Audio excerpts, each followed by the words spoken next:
दोस्तों भारत में 33 करोड़ देवी देवता पूजे जाते हैं। इसके बावजूद भी लगभग 3 लाख बच्चे हर साल भूखमरी की वजह से मर जाते हैं।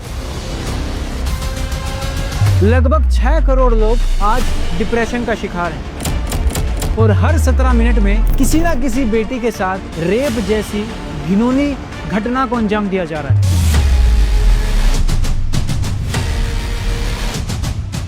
दोस्तों ये सिर्फ आंकड़े नहीं है, ये उस देश की सच्चाई है जिसमें बेटी को देवी रूप में पूजा जाता है। ये उस देश की सच्चाई है जहां पर हर परिवार हर सुबह अपने इष्ट देव के लिए भोग की एक थाली निकालता है। दोस्तों आखिर ऐसा क्यों हो रहा है? लोग बाग इतनी भक्ति साधना करते हैं, इतने तीर्थों के चक्कर लगाते हैं, लेकिन इसके बावजूद भी उनकी बुद्धि ठिकाने पर क्यों नहीं आ रही है? उनके आचरणों में फर्क क्यों नहीं आ रहा है?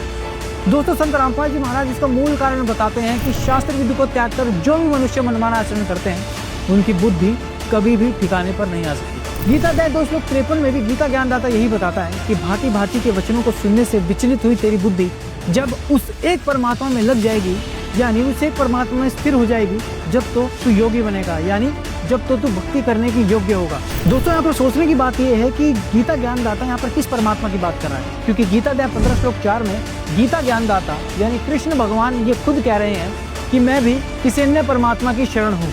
तो दोस्तों अब जानने की बात यह है कि वो परमात्मा कौन है जिसकी भक्ति करने से मन में दयालुता आती है, मन के सारे गंदे विचार समाप्त हो जाते हैं, मनुष्य का आचरण साफ हो जाता है। दोस्तों वो पूर्ण परमात्मा कबीर साहिब है जो आज से लगभग 600 साल पहले काशी में हुए थे। लोगों ने उनको एक साधारण कवि जानकर नजरअंदाज कर दिया था। वेद भी यही बताते हैं कि जब वो पूर्ण परमात्मा पृथ्वी पर आता है तो कवियों की तरह आचरण करता है, जिस कारण से लोग उन्हें एक साधारण कवि जान लेते हैं। दोस्तों उस पूर्ण परमात्मा की भक्ति करने के बाद यानी कबीर साहिब जी की भक्ति करने के बाद लोगों के आचरण कैसे साफ होते हैं और कैसे साफ हो रहे हैं, उनकी आत्मा में कैसी निर्मलता कैसी दयालुता आ रही है, आइए आपको इसकी एक छोटी सी झलक दिखाते हैं। और भैया जब संत रामपाल जी ने महाराज जी ने मेरे सिर के ऊपर हाथ रख के कहा कि बेटा तू आज के बाद नशा नहीं करेगा, और भैया वो दिन है और आज का दिन है, वो इतनी नफरत होगी नशे से कि नशा करना तो दूर मैं किसी को ले आके भी नहीं देता। मेरा सारा जो नशा था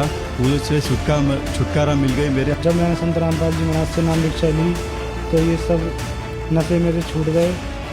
मैम मैंने अपने जो वाइफ है उनके घर वालों से कोई दहेज नहीं मांगा।